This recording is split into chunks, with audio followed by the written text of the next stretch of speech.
Nuestra moderna manera de vivir no termina de sorprendernos. Cada adelanto que viene pasa a mejorar la calidad de vida y cada adelanto ha sido un momento de expectación y satisfacción para los consumidores. Recuérdelo, hace años atrás vivíamos y había que pagar. Yo recuerdo cuando niño había que pagar para tener una línea telefónica fija en la casa. En ese tiempo no nos hubiéramos imaginado que esto iba a progresar tanto en tan pocos años. Al punto que hoy cada ciudadano o casi todos los ciudadanos andan con un pequeño computador en su bolsillo. Sí, me refiero a su teléfono celular. Más que un teléfono es un computador con el que puede hacer transacciones comerciales, conocer las noticias del mundo en un muy pequeño espacio de tiempo desde la ocurrencia de un evento, leer libros, ver películas, hablar por voz o por datos, sacar fotos, hacer videos, procesar información, en fin. Todo un gran avance para comodidad de los usuarios. Pero eso no termina ahí. La humanidad moderna parece haber comenzado una nueva carrera. Esta carrera apunta directamente contra uno de los límites más antiguos del ser humano, el envejecimiento. La eterna juventud. Un anhelo hecho realidad solo en películas, hoy parece estar saliendo de la ciencia ficción para convertirse en realidad. La revista científica norteamericana Scientific American, una de las publicaciones de divulgación científica más antiguas y respetadas del mundo, fundada en 1845 y especializada en investigación científica, medicina y tecnología, informó recientemente que comenzarán ensayos humanos relacionados con algo llamado reprogramación epigenética parcial. ¿Lo anotó? Reprogramación epigenética parcial. Por supuesto, no podía tener un nombre más sencillo. Ahora, ¿qué significa esto? En términos simples, significa que los científicos están intentando rejuvenecer células viejas. La idea es esta: cada célula humana contiene información genética, pero con el paso del tiempo esa información comienza a deteriorarse. Las células envejecen, pierden capacidad de reparación y comienzan a funcionar peor. Entonces, algunos investigadores creen que si logran reprogramar parcialmente ciertas células, podrían devolverlas a un estado biológicamente más joven sin destruirlas completamente. En otras palabras, intentar que células envejecidas vuelvan a comportarse como células jóvenes. En el año 2006, Shinya Yamanaka, científico japonés, descubrió algo revolucionario. Logró tomar células adultas normales y devolverlas a un estado parecido al embrionario utilizando 4 genes. Esos genes pasaron a tomar su apellido, se llamaron los factores de Yamanaka. El descubrimiento fue tan revolucionario que este científico, Shinya Yamanaka, recibió el premio Nobel en el 2012. ¿Por qué fue tan importante? Porque por primera vez parecía demostrarse que una célula envejecida podía reiniciarse, como si biológicamente volviera atrás en el tiempo. Y lo impresionante es que esto ya fue probado en animales. Ratones envejecidos mostraron recuperación parcial de tejidos y funciones celulares después de ciertos procesos de reprogramación genética. El investigador David Sinclair, profesor de genética de la Universidad de Harvard y probablemente uno de los científicos más conocidos del mundo en investigaciones sobre longevidad, declaró en la Cumbre Mundial de Gobiernos 2026 que la humanidad está entrando en una etapa donde, por primera vez, la ciencia comenzará seriamente a probar si el envejecimiento puede revertirse. La declaración fue publicada por World Government Summit, organismo internacional que reúne gobiernos, científicos y líderes tecnológicos de distintos países para debatir tendencias futuras globales. Y la idea detrás de estas investigaciones es gigantesca, porque durante miles de años el envejecimiento fue visto como inevitable. Pero ahora, algunos científicos comienzan a tratarlo como no como un destino, sino como un problema biológico potencialmente modificable. Mientras tanto, otros laboratorios trabajan en órganos cultivados. ¿A qué se refiere eso? A fabricar tejidos humanos en laboratorio. Hoy existen investigaciones utilizando células madres, bioimpresión 3D, ingeniería genética, matrices biológicas para intentar producir riñones, hígados, tejidos cardíacos, piel, vasos sanguíneos, todo con el objetivo de reemplazar órganos dañados y prolongar la vida humana. La idea ya no es solamente curar enfermedades, la idea es reemplazar partes deterioradas del cuerpo, como si el organismo pudiera ir renovándose continuamente. También avanzan las llamadas terapias genéticas, las que intentan modificar directamente genes defectuosos dentro del cuerpo humano. Por ejemplo, si una enfermedad es causada por un gen alterado, la idea es entrar al propio ADN y corregir esa información genética. Ya no hablamos solamente de medicina tradicional, ahora hablamos de intervenir directamente en la estructura genética del ser humano. Hay todavía más y muy impresionante, pero también impresionante como los millones que se invierten en esta investigación. Hay otros estudios de rejuvenecimiento celular, reparación biológica, investigación genética, terapias de longevidad, implantes neuronales, interfaces cerebro-computador. Esto puede servir mucho a las personas que tienen algún grado de parálisis. A través de una máquina, hablemos de un chip, una cosa pequeña conectada al cerebro, la persona podría caminar. De hecho, se han hecho pruebas, lo hemos visto en televisión.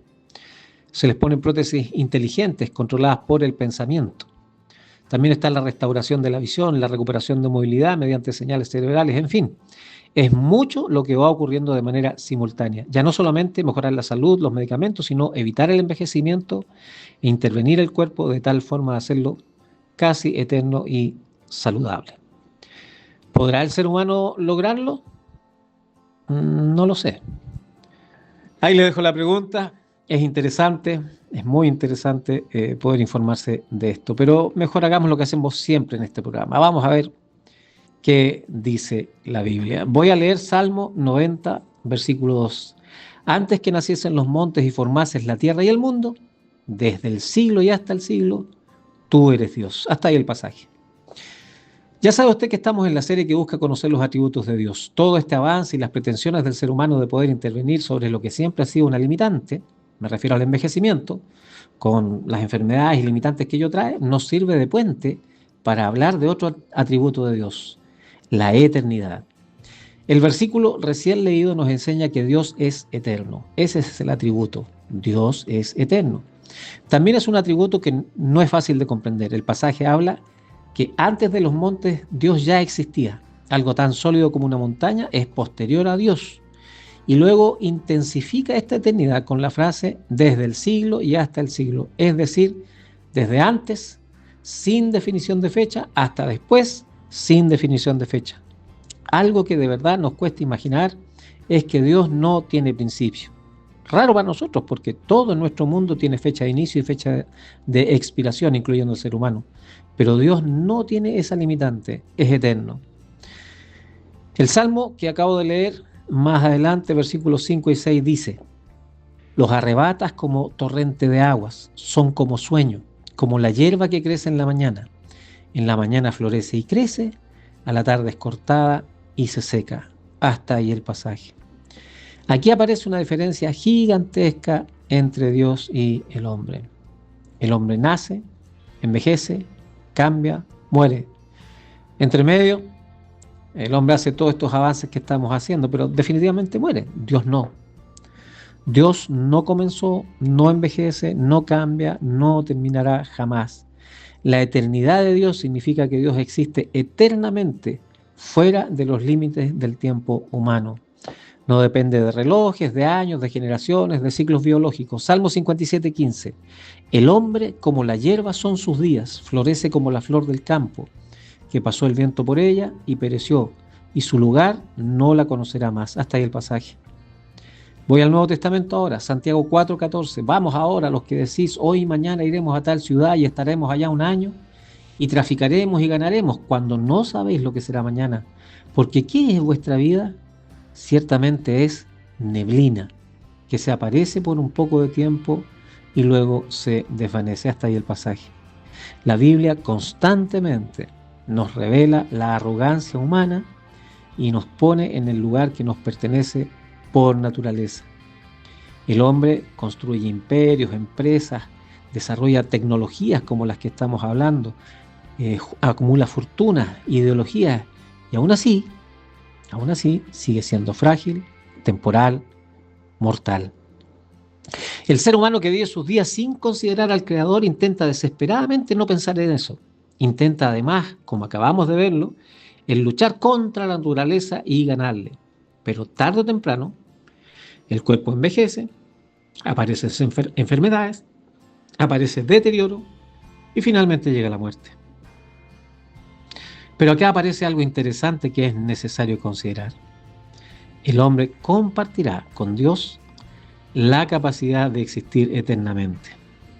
Estos esfuerzos que están haciendo, interesantes, atractivos, sería muy bueno ver cuáles son los resultados, si logran algún resultado efectivo en seres humanos. Pero lo que dice la Biblia es que el hombre igual va a vivir luego de la muerte de manera eterna. De hecho, toda vez que una persona muere a esta vida, se enfrenta con un sistema de vida nuevo. ¿Cuáles son las posibilidades? El juicio de Dios y condenación, o partir a la presencia de Dios a disfrutar de eterna bendición. Hebreos capítulo 9, versículo 27 dice: y de la manera que está establecido para los hombres que mueran una sola vez y después de esto el juicio. Hasta ahí el pasaje. La frase está establecido indica algo determinado, fijado, decretado. El Dios eterno decretó morir. La muerte no es un accidente dentro de la existencia humana. Es una realidad establecida para nosotros. La muerte nos puede pillar incluso por sorpresa, pero desde el punto de vista de Dios, el Eterno, es una realidad establecida y se estableció después de la caída del hombre en pecado. ¿Lo recuerda en el Edén? Antes de caer en la tentación, el hombre podía vivir eternamente junto a Dios, pero luego de la caída entra la muerte en la condición del hombre. Cuando dicen que mueran una sola vez, niega cualquier idea de ciclos interminables, reencarnación o múltiples oportunidades después de morir. La vida humana tiene una dirección: nacimiento, vida, muerte y juicio. La frase más fuerte es justamente esa: y después de esto, el juicio. No dice después de esto nada, o después de esto olvido, o después de esto reencarnación, o después de esto segunda oportunidad. Dice juicio. Eso significa que el ser humano comparecerá delante de Dios. La vida será evaluada, la culpa no quedará eternamente escondida. Lo que el hombre hizo, pensó, amó, rechazó y creyó, tendrá respuesta delante del juez. Romanos 14:12. De manera que cada uno de nosotros dará a Dios cuenta de sí. Hasta ahí el pasaje. Querido amigo, este versículo de la palabra de Dios destruye por completo la ilusión de que el problema del hombre es el envejecimiento, las enfermedades y la muerte. Lo que en realidad plantea es un gran problema asociado a la eternidad de Dios. Fíjese esto: si Dios es eterno, cada ser humano un día enfrentará a Dios cara a cara, personalmente, a enfrentar el juicio con conclusión eterna. En ese juicio la eternidad dejará de ser un concepto filosófico y se transformará en la realidad más importante de todas. Ese juicio será de alcance eterno. Mateo 25:46 dice: e irán estos al castigo eterno y los justos a la vida eterna. Hasta ahí el pasaje. Jesús, en conversación con sus discípulos, expone esta verdad: hay eternidad luego de la muerte. Asumiremos de manera automática una parte de la eternidad de Dios. Recuerde que Dios no tiene principio ni fin. Aunque el hombre, usted, mi querido amigo, tiene principio, luego de la muerte recibirá la capacidad de vivir por la eternidad. En esa eternidad habrá dos seguras opciones, lo que acabamos de leer en el versículo. Por un lado, el castigo eterno, es decir, ir al lago de fuego por siempre, sin posibilidad de escapar de allí, no importa los gritos, el clamor, el arrepentimiento, la fe, el dolor insoportable. Dios hará justicia con peso y una pena eterna. O, según el mismo pasaje, tendrá la posibilidad de vida eterna. Una condición totalmente distinta al castigo, en presencia de Dios, viviendo vidas sobrenaturalmente bendecidas, junto a Dios, bajo su amparo, con gozo y bajo su protección. En esta parte usted está siendo probado en su capacidad de creerle a Dios, no de creer en Dios, creerle a Dios, porque esto destruye completamente la idea moderna que todo termina al morir, o la idea moderna que podemos luchar contra el envejecimiento, contra las enfermedades y contra la muerte. La Biblia dice: no termina, la existencia continúa eternamente.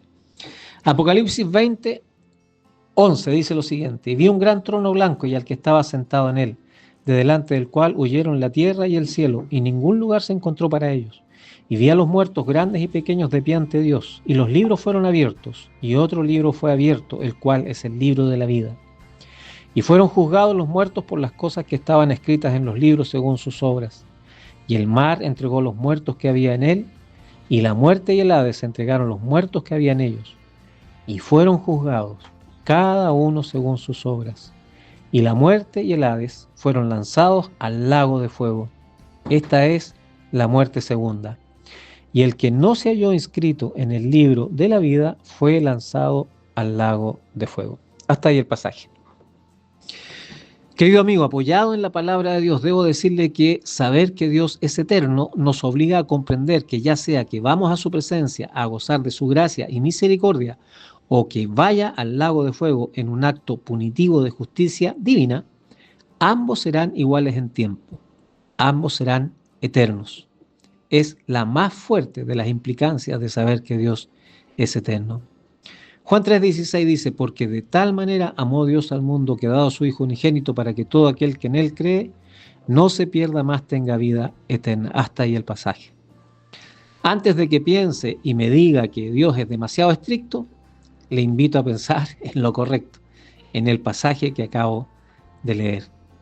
Dios es amor y la muestra más visible y explícita de Dios respecto del amor se llama Jesús.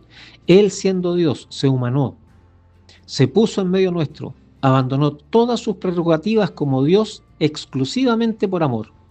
No existe forma de negar que Dios es amor toda vez que comprendemos que Dios resuelve sin injerencia externa de ningún tipo, simplemente apoyado en su soberanía, ponerse en medio nuestro. Vivir por 33 años en medio de hombres que permanentemente lo rechazaron. Lo buscaron solamente para recibir bienes.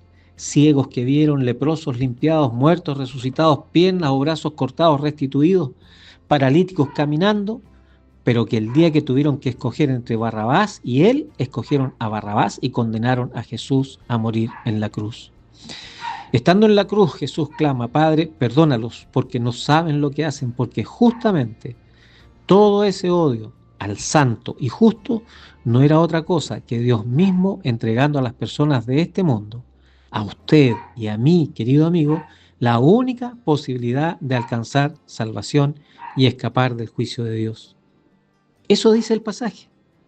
Dios mostró un inmenso amor al mundo enviando a su Hijo Jesús para que todo aquel que en él cree no se pierda. Ponga atención, mi amigo, todo hombre o mujer sin condición que cree en Jesús será libre del juicio, escapará del castigo eterno solo por creer, por lo que es sumamente importante definir qué es creer. Le pongo un ejemplo. Si el gobierno de Chile nos dice que debemos vacunarnos para no morir por un virus, por una pandemia, escenario que ya vivimos, si usted cree en el gobierno, ¿qué es lo que hará? Eso, sí, por supuesto, eso mismo. Si usted cree en el gobierno, significa que va a ir a vacunarse y luego va a confiar que aunque el virus lo ataque, no se morirá porque está vacunado. Algo así es en este caso. Creer para salvación significa una acción. No creer de manera intelectual, ese creer lleva una acción. La acción es hacer de Jesús el Señor de su vida. De este día en adelante filtrará todas las actividades de su vida por la palabra de Dios en un acto de obediencia. Jesús será su Salvador, pero también será su Señor. La eternidad está de por medio. Su gozo eterno o castigo eterno está de por medio. ¿Qué hará con Jesús? Que Dios le bendiga.